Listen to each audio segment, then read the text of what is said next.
राजस्थान के जोधपुर में पानी को लेकर के विवाद, दो पक्षों में जमकर के हुई मारपीट, कई लोग घायल हुए। 2 दिन पुराना बताया जा रहा है मारपीट का वीडियो, पुलिस ने दर्ज किया केस। जोधपुर के चौखा की घटना। मुंबई के मलाड में 2 पक्षों के बीच झड़प हुई, भगवा झंडे को लेकर विवाद हुआ, मुस्लिम पक्ष के लोगों पर मारपीट का आरोप। मलाड मारपीट मामले में पुलिस का एक्शन देखने को मिला। अरशान शेख नाम के आरोपी को हिरासत में लिया, बाकी आरोपियों की तलाश जारी।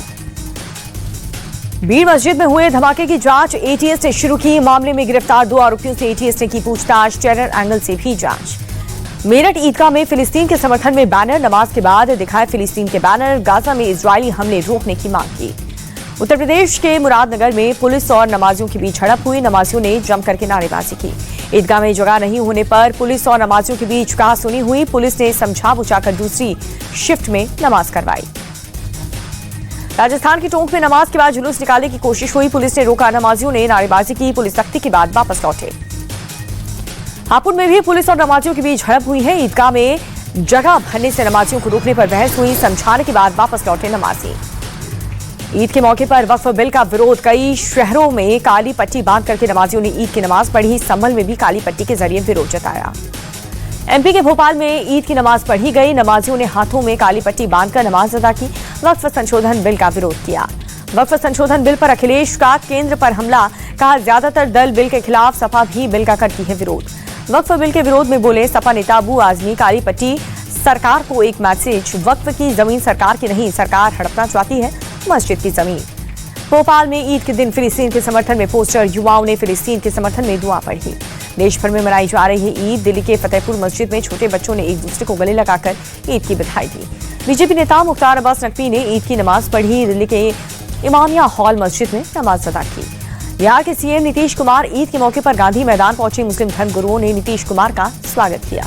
पश्चिम बंगाल की सीएम ममता बनर्जी ने ईद की शुभकामनाएं, कहा कि ईद के लिए लंदन से जल्दी आई वापस, उत्सव सबके लिए। ममता बनर्जी ने बीजेपी पर साधा निशाना, कहा राजनीतिक पार्टियां करवाती हैं दंगा, मैं अकेली ही 100 के बराबर हूं, जिंदगियां देने को तैयार, लेकिन आइडियोलॉजी नहीं छोड़ सकती। पश्चिम बंगाल बीजेपी के पूर्व अध्यक्ष राहुल सिन्हा का ममता बनर्जी पर वार, कहा कि एक समुदाय की ही मुख्यमंत्री, राज्य में जंगल राज जैसा माहौल। ईद उल फितर के मौके पर संभल की जामा मस्जिद के बाहर सुरक्षा सख्त, भारी संख्या में सुरक्षा बल तैनात। ईद को लेकर अयोध्या में सुरक्षा के पुख्ता इंतजाम, कई इलाकों में पुलिस ने फ्लैग मार्च किया, चप्पे चप्पे पर सुरक्षा बल तैनात। ईद के दिन जयपुर से खूबसूरत तस्वीर सामने आई, हिंदू मुस्लिम एकता की मिसाल दिखी। ईदगाह आने वाले लोगों पर हिंदुओं ने बरसाए फूल। नेशनल कॉन्फ्रेंस के अध्यक्ष फारूक अब्दुल्ला ने ईद की बधाई दी। श्रीनगर के हजरत बल दरगाह में ईद की नमाज अदा की गई। बिहार के दरभंगा में नवरात्रि के पहले दिन बवाल हुआ, दुर्गा मंदिर से लौट रहे श्रद्धालुओं पर पथराव हुआ। मुस्लिम समुदाय पर पत्थर फेंकने का आरोप, पथराव के बाद इलाके में तनाव का माहौल, भारी संख्या में पुलिस बल की तैनाती। जंगपुरा विधायक तरविंदर सिंह मारवा ने दिल्ली के सीएम की लिखा लेटर, नवरात्रि और ईद की दुकानों पर नेम प्लेट लगाने की मांग की।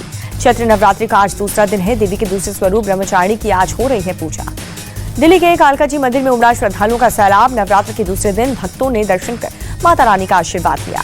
चैत्र नवरात्रि में माता वैष्णो देवी मंदिर में उमड़ रही है भक्तों की भारी भीड़, दर्शन पूजन कर लोगों में आशीर्वाद ले रहे। पंचकुला पहुंची सीएम नायब सैनी, चैत्र नवरात्र के दूसरे दिन माता मनसा देवी मंदिर में पूजा अर्चना की। बड़ी संख्या में रामलला के दर्शन करने पहुंच रहे हैं लोग। रामनवमी उत्सव से पहले रंग बिरंगे फूलों से सजाया गया मंदिर, 6 अप्रैल को मनाई जाएगी रामनवमी। हरियाणा के हिसार दौरे पर केंद्रीय गृह मंत्री अमित शाह महाराज अग्रसेन की प्रतिमा का अनावरण किया, कई परियोजनाओं की शुरुआत भी की। शाह ने हिसार में मोदी सरकार की उपलब्धियां भी गिनाई, बोले कि 10 साल में मोदी सरकार ने 25 करोड़ लोगों को गरीबी रेखा से बाहर निकाला है। हेल्थ सेक्टर में भी बड़ा बदलाव हुआ। शिक्षा नीति पर सोनिया गांधी ने एक अखबार में लिखा लेख, सरकार पर साधा निशाना, कहा शिक्षा के क्षेत्र सरकार अपने 3 करोड़ एजेंडे को लागू करने में जुटी, शिक्षा के प्रति सरकार बेहद उदासीन। सोनिया गांधी बोली सरकार केंद्रीकरण, व्यवसायीकरण और सांप्रदायिकरण का एजेंडा लागू करना चाहती है। सोनिया के लेख पर देवेंद्र फडणवीस का पलटवार, बोले शिक्षा का भारतीयकरण हो रहा है, इससे सोनिया गांधी क्यों दुखी है, उन्हें इसका समर्थन करना चाहिए। पीएम मोदी के नागपुर दौरे पर संजय राउत बोले रिटायरमेंट का आवेदन लिखने के लिए शायद संघ मुख्यालय गए थे पीएम, संघ देश के नेतृत्व में बदलाव चाहता है। बिजली कटौती को लेकर आम आदमी पार्टी नेता आतिशी का हमला, कहा बीजेपी सरकार आने के बाद बढ़े पावर कट, लोगों को याद आए इन्वर्टर और जनरेटर, बीते 10 सालों से लोगों के घर से गायब थे। नीतीश कुमार को लेकर जेडीयू नेता केसी त्यागी बोले विधानसभा का चुनाव नीतीश के नेतृत्व में ही होगा और वो ही मुख्यमंत्री बनेंगे। केंद्रीय मंत्री चिराग पासवान का बयान, बोले एनडीए की मजबूत विपक्ष के लिए अपने आप में बहुत बड़ी चुनौती है। चिराग पासवान ने बैठक पर कहा कि कई बिंदुओं पर चर्चा हुई। विपक्षी कमियों को कैसे जनता के बीच हम लेकर जाएं, इस पर भी चर्चा हुई है। राजस्थान सीएम भजनलाल शर्मा ने जयपुर में सीएम आवास पर जन सुनवाई की। एक एक कर लोगों की समस्याएं सुनी। अधिकारियों को जल्द से जल्द निस्तारण करने के निर्देश दिए। दिल्ली की पूर्व सीएम शीला दीक्षित की आज जयंती। कांग्रेस नेता देवेंद्र यादव, संदीप दीक्षित समेत कई नेताओं ने श्रद्धांजलि दी। IFS निधि तिवारी बनी प्रधानमंत्री मोदी की निजी सचिव। फिलहाल निधि पीएमओ के उप सचिव के पद पर कार्यरत थी। जयपुर में विधायक रफीक खान और रोडवेज के चीफ मैनेजर ने जोरदार बहस। रोडवेज की जमीन पर हुए अतिक्रमण को लेकर के दोनों के बीच बहस हुई। मुंबई के पालघर में भीषण सड़क हादसा। बेकाबू होकर फ्लाईओवर से नीचे गिरा ऑयल टैंकर। ट्रक ड्राइवर गंभीर रूप से घायल। बड़ा हादसा टल गया। फ्लाईओवर से नीचे खड़े लोगों ने दौड़ करके अपनी जान बचाई। हादसे का खौफनाक मंजर सीसीटीवी में कैद।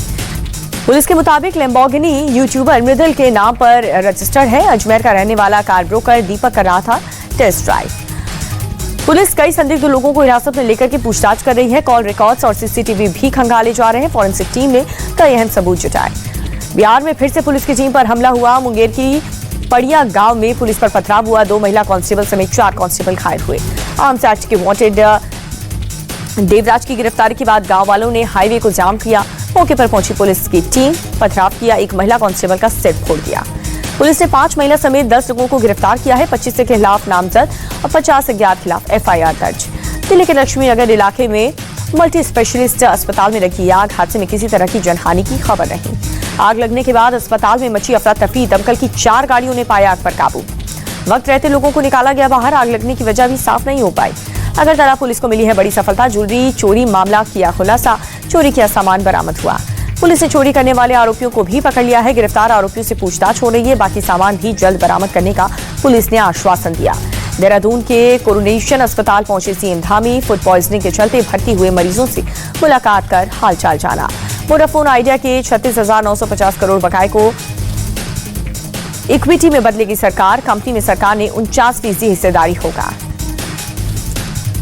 जेबी ट्रेंड के चलते रविवार को चैट GPT डाउन हुआ। करीब 1.5 घंटे एक्सेस नहीं कर पाए यूजर्स। अब दिन में सिर्फ 3 इमेज जनरेट होगी। येस बैंक को 2,209 करोड़ का इनकम टैक्स रिमांड नोटिस मिला। बैंक ऑर्डर के खिलाफ अपील करेगा। 1 साल में शेयर 31% गिरा। कंपनियों को 2 व्हीलर के साथ 2 IS हेलमेट देना जरूरी। केंद्रीय परिवहन मंत्री गडकरी बोले हर साल एक्सीडेंट में 69,000 से ज्यादा मौतें हो रही हैं। सुरक्षा के लिए हेलमेट जरूरी है। इंडिगो पर 944.20 करोड़ रुपए का जुर्माना। इनकम टैक्स डिपार्टमेंट ने पेनाल्टी ऑर्डर भेजा। कंपनी ने कहा आरोप बेबुनियाद, कोर्ट में चुनौती देंगे। सिंगापुर की सॉवरेन इन्वेस्टमेंट फर्म टेमासेक ने हल्दीराम में 10% स्टेक खरीदने का एग्रीमेंट किया। 8,555 करोड़ में हुई है डील। कल से देश में लागू होगा नया बजट। 12 लाख तक की कमाई टैक्स फ्री। शेयर बाजार से जुड़े इंश्योरेंस प्लान पर लगेगा टैक्स। नए वित्त वर्ष में बढ़ेगी भारत की अर्थव्यवस्था। हवाई इकोनॉमी वॉच की रिपोर्ट के मुताबिक 6.5% रहेगी वृद्धि दर। जनवरी के कोयले के आयात में 1.23% की मामूली बढ़त। कुल आयात 2.14 करोड़ टन हुए। नेपाल के काठमांडू में फिर से प्रदर्शन शुरू हुआ। सरकार के खिलाफ हुई जमकर नारेबाजी। जहां पर राजशाही बहाली की मांग को लेकर कई दिनों से चल रहा है प्रोटेस्ट। राजा ज्ञानेंद्र के समर्थन जगह जगह सड़क पर उतरे। पुलिस और प्रदर्शनकारियों में जबरदस्त झड़प हुई। गिरफ्तार लोगों की रिहाई की मांग। म्यांमार में भूकंप से करीब 1700 लोगों की मौत हुई। टूटी सड़कों के चलते रेस्क्यू ऑपरेशन हुआ मुश्किल। म्यांमार के माले शहर पहुंची चाइनीज नेशनल रेस्क्यू टीम। भूकंप के बाद मलबे में फंसे लोगों को रेस्क्यू करने में जुटी है। म्यांमार में भूकंप के बाद लापता लोगों की तलाश तेज हुई। इमारतों के मलबे में दबे लोग। म्यांमार में बिल्डिंग के मलबे में दबे बुजुर्ग को चाइनीज नेशनल रेस्क्यू टीम ने बचाया। 40 घंटे से मलबे में दबे हुए थे 70 साल के बुजुर्ग। थाईलैंड में भूकंप से मरने वालों की संख्या 18 पार पहुंची। भूकंप के आफ्टर शॉक के चलते लोगों में दहशत है। IPL में आज मुंबई इंडियंस और कोलकाता नाइट राइडर्स के बीच भिड़ंत होगी। मुंबई में होगा मैच। IPL में KKR के खिलाफ मुंबई इंडियंस का पलड़ा भारी। अब तक 34 मैच में MI ने 23 से जीत मैच किया। कोलकाता नाइट राइडर्स ने 11 जीते। मुंबई इंडियंस के खिलाफ मुकाबले के लिए सुनील नरेन तैयार हैं। KKR की प्लेइंग 11 का होगा हिस्सा। KKR के खिलाफ मुकाबले में सूर्य कुमार यादव के पास शानदार रिकॉर्ड बनाने का मौका। महज 20 रन बनाते ही T20 क्रिकेट में 8,000 रन पूरे करने वाले 5वें भारतीय बल्लेबाज बनेंगे। IPL में रोहित शर्मा के खराब फॉर्म पर संजय मांजरेकर बोले रोहित को अब लय और फॉर्म में आने के लिए अतिरिक्त जोर लगाना होगा।